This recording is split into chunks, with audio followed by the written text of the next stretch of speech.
we have some announcements, just a few to get through. I didn't make a slide for it, but calendars are ready.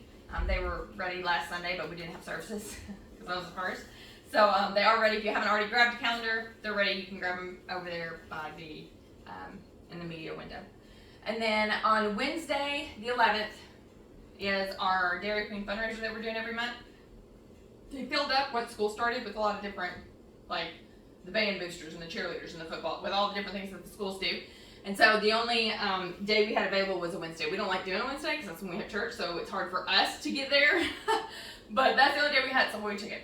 We will probably only have a fundraiser at Dairy Queen maybe next month. We'll decide in November because in the winter it doesn't really work. So we may have one more after this that we do, and then we'll pick it back up in the spring. But that is the one on Frankfort Street. Only the one on Frankfort Street will give us 20% of the proceeds on Wednesday night.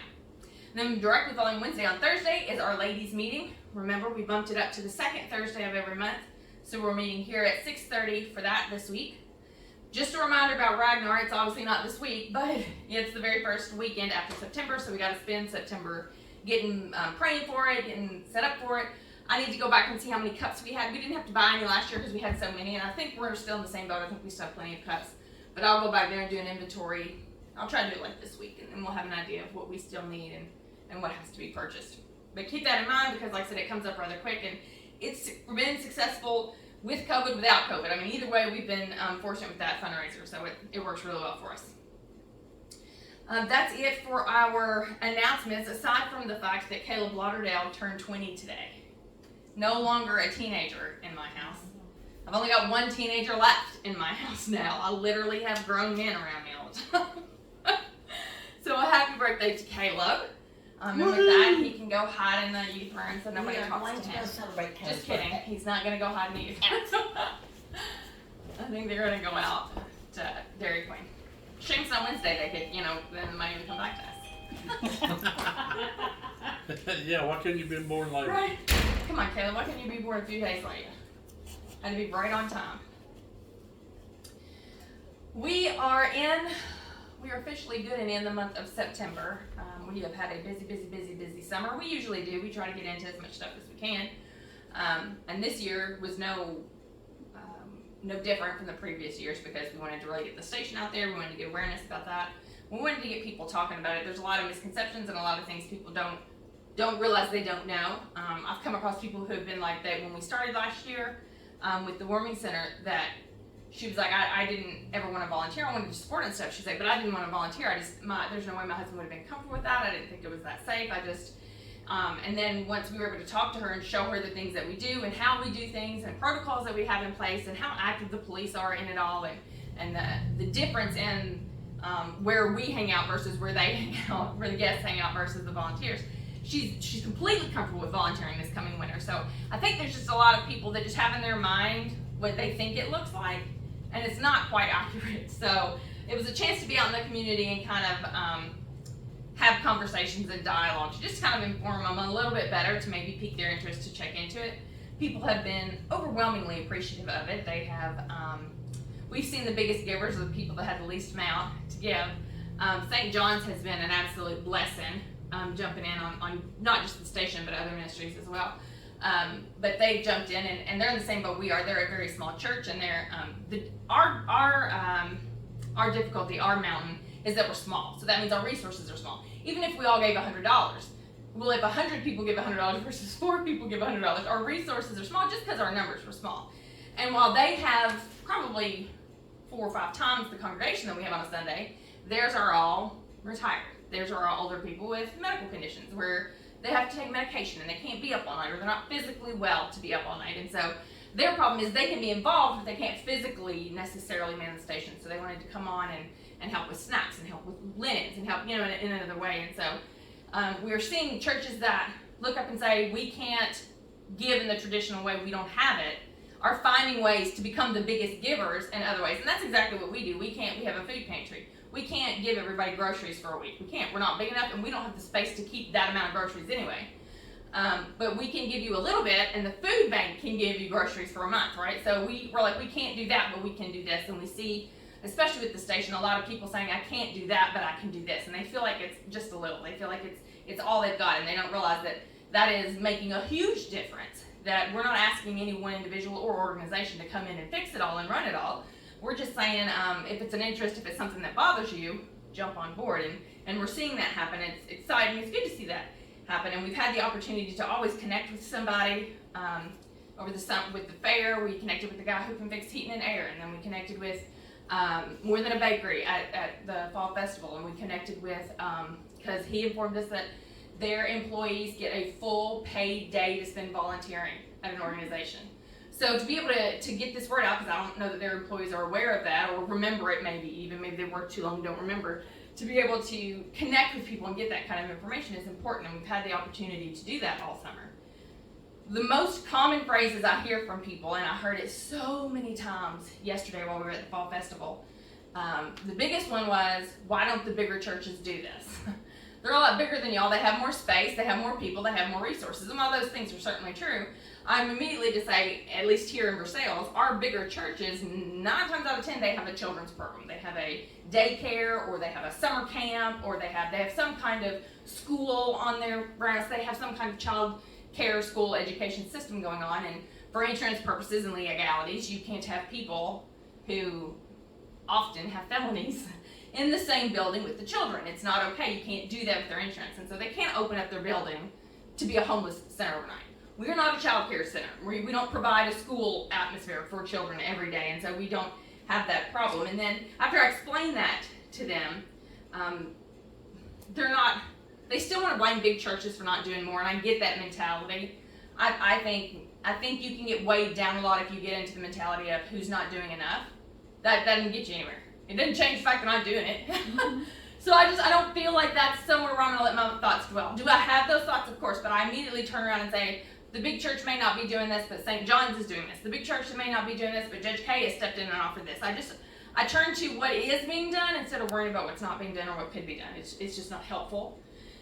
And so I answer those questions as best I can. And the second most popular one is, you guys are so tiny and it's amazing how much you do. You know, you help with the feeding the meals on Thursdays, and you have your food pantry where you help everybody, and you have the station running where you help the homeless. 8 months out of the year, we are on call 24/7. Because 5 of those months is the warming station, and 3 of those months in the summer is our cooling station. So for 8 months out of the year, you have service here from us 24 hours a day, 7 days a week. Now, the conditions have to be right for the winter and the cooling. But if it drops, we're here. So we're on call depending on what the weather does, so we have to be available.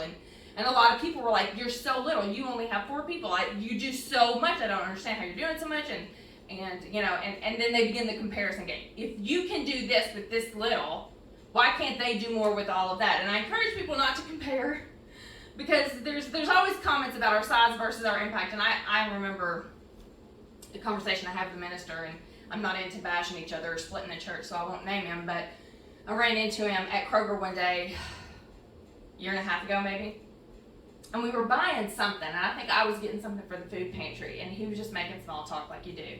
And he probably didn't mean anything by it. He was just making small talk, because he was talking about what he was getting ready to purchase for their church, and he said, oh, well, you guys are little, you don't have a big enough impact, you don't know about any of that stuff. And then continue talking. I don't think he meant anything by it. I think he just meant you don't get the burden of providing for 1 million people, which is true. I don't have that many people. But the words he said was, you're too little, you don't have a big enough impact. That's what I took from that conversation, and I nursed that hurt for a little bit, I'll be honest. I had thoughts. I had feelings. And so through this journey of going to the festivals and meeting the people and talking to different people, God's kind of shown me, you don't have to be big to have a big impact, because there are other people who want to do it. And that's what brings us into today's message. I want us to look at walking on water and what that can look like. Now, we've all looked at that scripture. We've probably had 1 million Bible studies on it by different women speakers as well as men speakers. We've had revivals on it. We probably went to Vacation Bible School as kids on the walking. We have heard and we know the story about walking on water. But tonight, especially in the climate that we're in here, I want you to change your perspective a little bit. When we read the scriptures, we tend to identify with the other person that Jesus is talking to. So when we preach and when we study walking on water, we tend to identify with Peter. We tend to identify with his doubt. We tend to identify with his questions. We tend to identify with his faith, or lack thereof in the end. We tend to, and when he talks about the leper, we identify with the leper. When he talks about the woman at the well, we identify with the woman at the well. When he talks about the woman with adultery, the one with the issue of blood. Every time there's somebody Jesus interacts with, whether it's Peter or John, or whoever, we tend to identify with that person and not with Jesus. And so I want you, not just tonight, but forever, to change your perspective a little bit. And it's a disservice to ourselves to not identify with Jesus in those interactions. It's great to identify with the other guys. It's great to be able to say, I'm a John, I'm a Peter, I get that. But too often, because Jesus is Jesus, we don't identify with him because he's the one that has all the faith. He's the one that has all the supply. He's the one that does the miracle, right? We're always the one that needs it. And so we tend to not take on the scriptures from the perspective of Jesus, if I were in his shoes.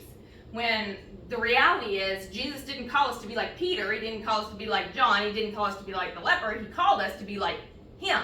So when we read these stories or these accounts about Jesus and his interaction with people, the first one we need to be identifying with is Jesus, because he calls us brothers and sisters. God sees us through the blood of Jesus, as who Jesus is and what Jesus did. And so I think we do ourselves a great disservice when we approach the scriptures, and because Jesus is Jesus and is so wonderful and is so perfect and has all the supply, we tend not to identify and say, oh, I get what Jesus was thinking. We don't even think about that because Jesus is God, right?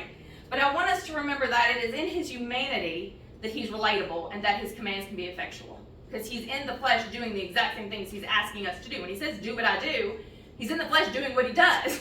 So that's how he gets relatable and how commands become effectual. Now, we're going to look at the scripture of walking on water, but we're not going to look at the whole thing. It's, it's lengthy to talk about the front end and bring it all the way through to the end of that account, whether we look at Matthew, Mark, or John, and all three talk about it in different ways.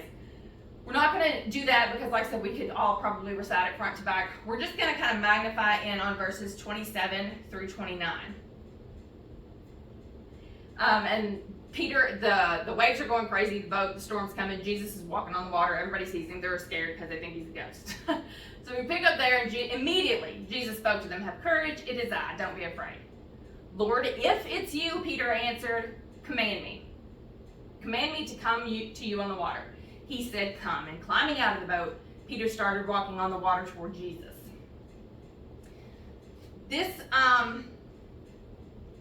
from the perspective of Christ in this discourse, he was responsible to lead the disciples. Now, according to Mark, when Mark records this, Mark says Jesus started walking on the water because the disciples were already in the boat and he told them to go on because he was going to dismiss the crowd. He dismisses the crowd, and then he's going to walk on water across to the other side and meet him. Mark says he didn't intend to stop and talk to him. He didn't intend to join him on the boat. He was going to go straight across and meet him when they got there. Mark specifically says he did not intend to stop. And then they all start going, oh, and freaking out. And so he stops and he chats with them. and we see Peter get to walk on water. So what exactly is happening here? Jesus has his motley crew of 12 disciples. We've got Judas the betrayer, which again, and we don't look at this early in the story of his ministry, but the truth is, even then, Jesus knew what Judas was going to do. So he's got Judas on the boat. He knows just waiting to throw a knife in his back. He's got Peter, who cannot control his temper. He cannot control his emotions. He's volatile at best, but loyal like a dog. He's got John, who thinks he knows more than everybody else because he's been trained better. He has this crew of 12 disciples. None of them have much in common at all. And they're all on this boat, and they are who are tasked with telling the whole world about his salvation and love. They are not scribes who can quote the scriptures front to back. They are not Pharisees who can quote the laws front to back. They are not men of power, influence, or importance that when they walk into a room would garner the attention of everyone in the room, would have influence over them, that they would do what they said just because of who they were. They didn't have any kind of position or power in that manner, neither did Jesus. It was just the 13 of them, the 12 disciples and Jesus, and these are the people that are going to change the world. These are the people that are going to cause the most change, and they don't have anything. They're minuscule at best for what they have. And today, recently, in the last few years, we find ourselves in the same boat, pun intended. We find ourselves in a position of, I don't have a position in the government to change the laws. I don't have a position in the government to make effectual change and reform to gun laws or education or abortion, whatever your passion may be. I don't have a position to do that where people would listen to me, and nobody in my church is, flush with cash just flowing out their ears, so we can't buy tons and tons of food to feed to people and do huge giveaways like other places do with their food. We're a motley crew of people from different backgrounds with markedly different religious experiences coming together to try to change our world and the world around us. Now in our message, Peter saw Jesus walking on water like everybody else did, and immediately Peter wanted to follow. Peter doesn't say, how are you doing that? Peter doesn't say, come over here and let me see, do you have something on your feet? What was going on? Peter doesn't hesitate. He just says, call me. Call me, because I know who Jesus is. And if Jesus says I can do it, I can do it. And I'm not sure you're Jesus because you're walking on water and there's a storm and you look a little freaky. It's midnight. Right? I need to be sure you're not just some fat phantom. I need you to be Jesus because I know who Jesus is. Peter immediately wants to follow Jesus. He doesn't ask Jesus why he's walking on the water, why he didn't get a boat, why he didn't just ride with them and make them wait for him. He doesn't ask why at all. He doesn't ask where he's going. He doesn't say, are you going to the beach on the left-hand side or the right-hand side? He doesn't ask when he's going. There's no questions. It's he went and I want to go. And not only do I want to go the way he went. I'm in a boat. I can get there. I mean, it's a storm and the disciples are certainly worried, but these are fishermen. They weathered a mini storm. They knew how to get through. They knew how to close the sails. They knew how to turn the boat. They knew how to go with the wind or not fight against the wind. They knew how to weather a storm. So it wasn't that Peter was like, if we don't get out and follow Jesus, we're going to sink. It was going to be a rough night is what it meant. They were going to be fine, but it was going to be a rough night. And so Peter just said, call me, and I want to do it your way. I want to go the way you're going. And that draws me to ask you, who is waiting for you to walk on water? Because if you put yourselves in the feet of Jesus, Peter needed to see Jesus walk on water before Peter could walk on water. If Jesus had just told Peter, hey, you have the power to walk on water, Peter probably wouldn't have walked out on water in the middle of a storm. And I wouldn't have blamed him, I wouldn't either. None of us would.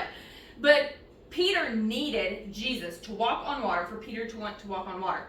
This is significant in the times that we lead and where we are at Living Grace and really in the community in general. There are people waiting for someone else to do something. The question is, you guys are so small and you're out here doing it. And I tell them, my response to them every time is, we're not okay with waiting anymore. We just can't sleep at night if we know there was something we could have done. No matter how minuscule.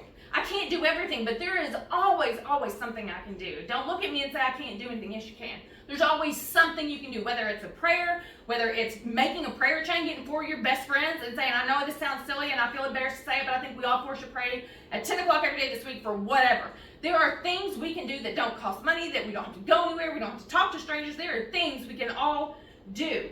And we're just at the point here in this church, we're at a point I really feel like in the community, when I talk to different leadership in community, we're at a point where we're done sitting in the boat. We are no longer Peter, we're Jesus. We are saying, all right, we're going to walk on water because there is somebody waiting to walk on the water. They want to walk on water, but they have to see somebody do it first. They have to see somebody they trust, somebody dependable, somebody who is honorable, somebody who's not a thief and out to crook them and steal them and trick them. They need to see somebody they trust and respect walk on water because they want to walk on water. They want to see the power of our faith in water. Peter's faith to walk was in the fact he physically saw Jesus doing it. The fact he physically looked at Jesus and saw that Jesus could walk on water, that's what made Peter walk on water, because when he started to sink, Scripture says he looked away. He stopped looking at the one who was showing him it was possible. We have to show them it's possible, and when they look away, not criticize them, not judge them, but grab them by the hand and pull them back up on the water and remind them that they can. People need to see us before they can follow us. So if everybody's waiting for somebody else to do it, then it doesn't get done. Nobody follows. Nobody steps out in faith. Nobody sees their miracle. Nobody sees a change in the lifestyles around them. No matter the storm, we have to step out. No matter our own plans, sometimes stepping out and doing something interrupts our schedule. It doesn't fit in our calendar. It makes us tired. We look at the calendar. The other day somebody said something about, save the day because Thursday, the whatever. And I'm like, no. And I showed them the calendar on my phone. I'm like, there's 3 days in this month that there's nothing on the calendar. Next month, there's only 3. November's coming and I'm already filling it in. I'm like, you can't tell me a week before that I have to be available. You've got to get in early. And so sometimes our calendar fills up without us realizing it till it's full, and we think, I can't fit anything else in. This is not my plan. My plan was to do this, and I want to stick to this. I'm a type A personality, and that's very, very much me. But Jesus' plan was to walk across. His plan wasn't to pull Peter out of the boat to walk on water. Mark specifically says he did not intend to talk to them. He did not intend to stop. But he did, because they needed to see him walk on water. They needed to follow him. Sometimes it's not in our plan. Sometimes we were like, I didn't want to do this. I'm tired. I just talked to a bunch of people and I just want to go to bed. That's probably what Jesus was thinking. He just ministered to all these people. He fed all these people. The crowds were being dismissed. And he was probably thinking, I'm going to get over there quicker before them so I have a minute to rest before they start pestering me with their questions and asking me about their stuff. I can imagine it. We're all parents. If you're a parent, you know what it's like to think, I'm going to get rest while I can. And then on the way, somebody needs something. Somebody says, I need something. It's not part of our plan. We may not intend on doing it, but we have to remember our circumstances don't create miracles. Walking like Jesus creates miracles. Noticing that even if it's not in the plan, this could be the moment somebody is waiting for you to step out. Somebody is watching. Somebody just needs someone else to lead them. This is what I tell people when they say, how are you doing it? You're choosing. They can't compute that we're doing what we're doing. I just tell them it's no longer good enough to wait for somebody else. We made the mistake in the winter, if you want to literally look at it outside of the spiritual context. I waited for somebody else to do something last winter and somebody died. I'm not okay with that anymore. That's not okay. That's not acceptable. Am I saying it's my fault he died and I'm the one that, of course not. I didn't make life choices that he made. I didn't know his family. I wasn't personally acquainted with him to be able to say, come and stay with us. I wasn't in any way a part of his life. But I am a minister in this community, and it is my job to make sure people know we are open and we will help in any way we can. Our help may be limited, but I will certainly help you find other resources. I can find other people that I can connect you with, and that man had no idea I would do that for him. And while that's not necessarily my fault directly, it's my fault partially because I didn't get the word out. I didn't even try. I would say it, but I didn't put out flyers. I didn't hold meetings. I didn't remind people. I didn't do public prayers. I didn't do anything that would tell anybody we were willing to help because I waited for somebody else. There's bigger churches with more money. There's bigger churches with more resources. There's bigger churches with a place for them to actually lay down. I had a meeting here with a couple of ministers 4 years ago, and they said, you're not big enough to be a shelter. You're not cut out to be a shelter. We can't do a shelter here because the church is cut up funny and there's walls here and it's not safe. It won't work here. So I didn't do it. And now somebody's dead. Now, again, I'm not saying it's all my fault, but I am saying I bear some responsibility because I waited for somebody else. I let somebody else tell me what I was capable of. And I forgot that Jesus walked on the water and said, come. I looked at the storm and I stopped looking at Jesus. And there's a lot of people looking at the storm, looking at the challenges of the world and the tragedies of the world, and they just need somebody to stand up and say, come and walk on water with us. We are no longer satisfied with excuses and avoidance, with pretending it's not there.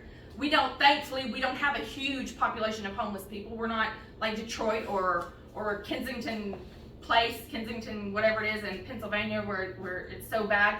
We're not California. We don't have 100 people we have to find shelter for. We're blessed in that measure.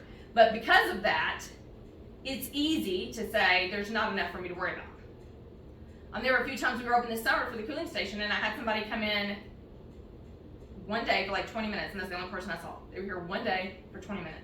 And then there was a day I was here and nobody came. And I was very close to saying, they're not coming, there's not enough people here, I've got stuff to do, it's not in my plans, this is, it's taking me, I'm having to work all night because I can't work during the day because I have to use the laptop for the TVs to provide the Wi-Fi, and I can't. And I was like, it's too many hours and I need to have some time to myself. And I was quickened. That one person for 20 minutes is enough. It's enough. If nobody comes, fine.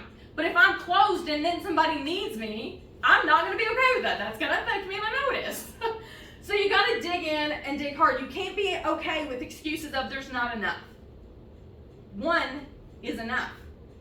The chance is enough. We found in our faith, we found in the church historically that mediocrity is found in complacency. Well, I'm already doing this. We're already doing this. We're really successful in this ministry. I think a lot of things could be great if we could all band together and say what unites us is bigger than what divides us. We don't all have to agree on the course of baptism. If you think somebody can be baptized with the sprinkling of water, but you think they have to be submerged, who cares? Do we all believe Jesus? Yes.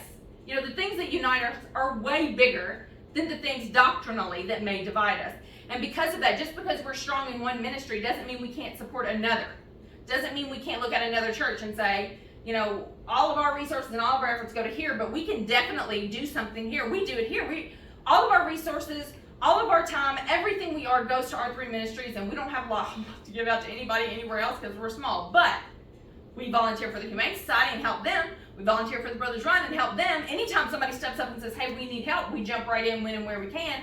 We support other ministries and other things of value in whatever way we can, and we do that because we don't want to avoid things anymore. We know we can get complacent in thinking I'm doing enough. Look at all these great things we're doing enough. I would wager there's never enough. Our food pantry has exploded. I had another appointment today.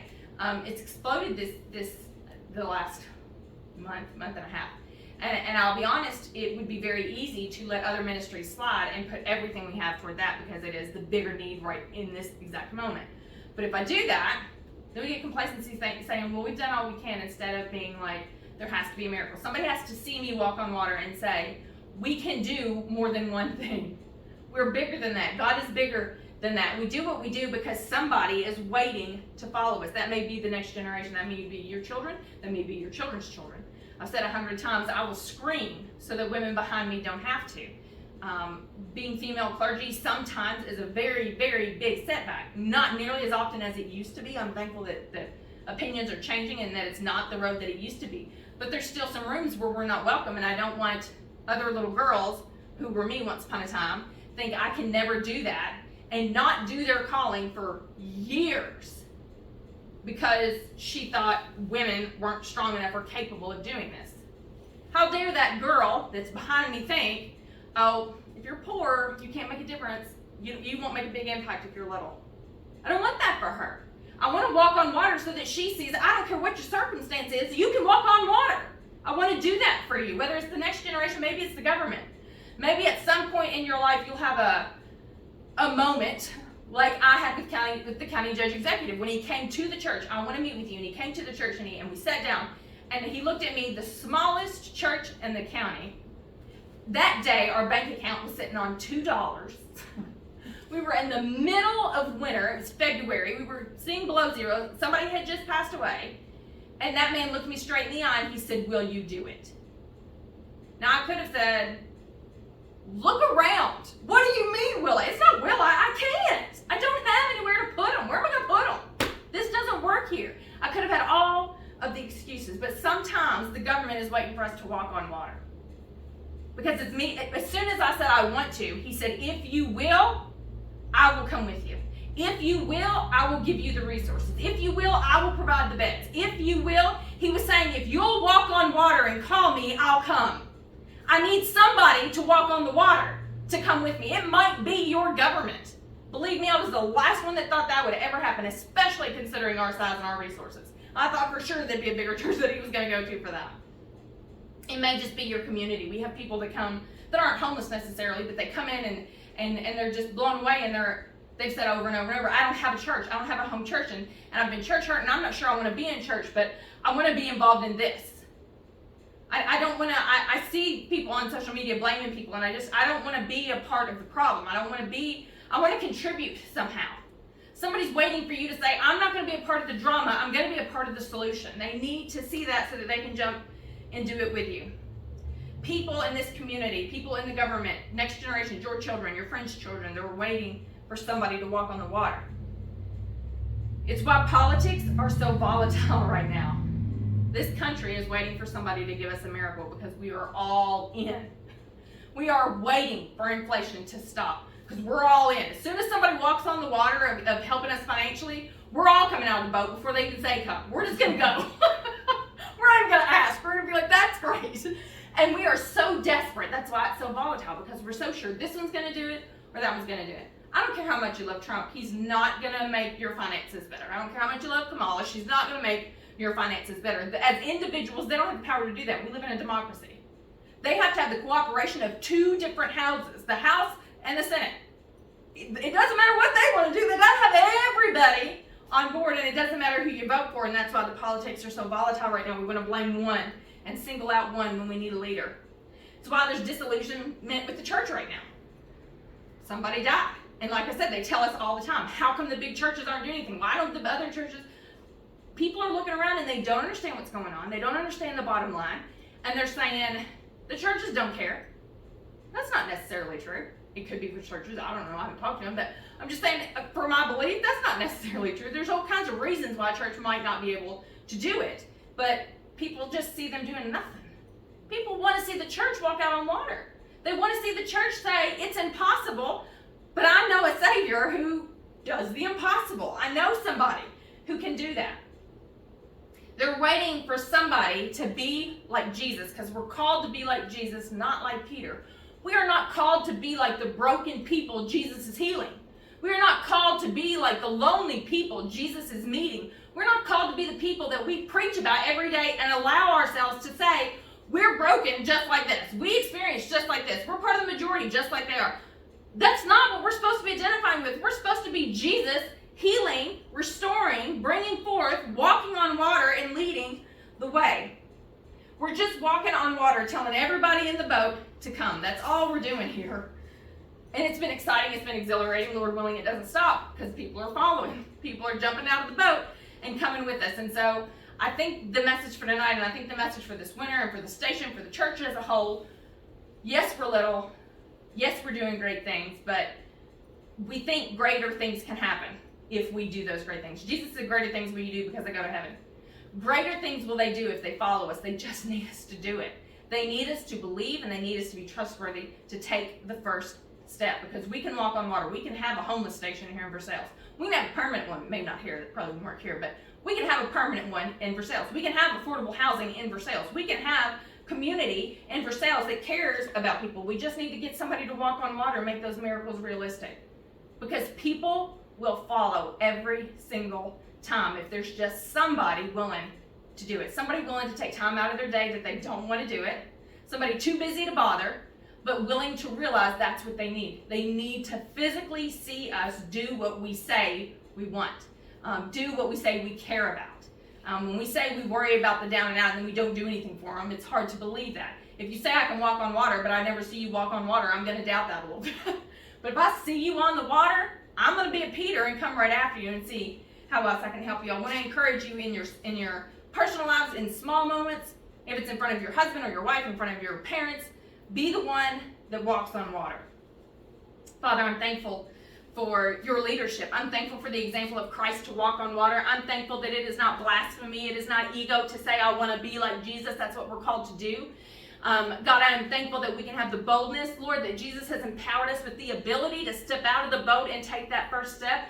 Lord, that you have given us the courage, that you have given us the hope, the faith, the strength to take that step, God, and lead this world to Jesus, to hope, to love. Lord, he started with a small number then, and we can start with a small number now. God, only you know what the future holds, but God, we want to be on the water when it happens, Lord. We don't want to be in the boat waiting. We don't want to have excuses and avoidance, Lord, and see things undone or have regrets, Lord. Let us go full tilt, 100%, to see your will done, God, and allow as many people that will come with us by our example. Lord, bless us and keep us in Jesus' name. Amen.